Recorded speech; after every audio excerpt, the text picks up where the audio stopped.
उमरकोट से खबर डिजिटल आवाज़ न्यूज़ के लिए डिस्ट्रिक्ट रिपोर्टर अली मोहम्मद शीदी। जश्न ईद मिलादुन्नबी के शान इनेकाद और इंतजामात के हवाले से डिप्टी कमिश्नर नवीद अर्रहमान लाड़क की ज़ेर सदारत डिप्टी कमिश्नर ऑफिस के दरबार हाल में अहम इजलास हुआ।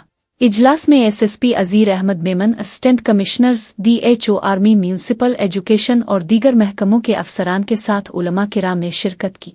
इजलास में जुलूसों के रूट्स पर सफाई, स्ट्रीट लाइट्स, पानी, ट्रैफिक और सिक्योरिटी के फूल प्रूफ इंतजामात पर तफसीली जायजा लिया गया। एसएसपी अजीर अहमद मेमन ने बताया कि जुलूसों के दौरान 920 पुलिस एहलकार तैनात होंगे और सीसीटीवी मॉनिटरिंग भी होगी। डिप्टी कमिश्नर ने हिदायत दी कि तमाम इदारे अपनी जिम्मेदारियां बेहतर तरीके से निभाएं ताकि आवाम को बेहतरीन सहूलियात मुयसर आ सके।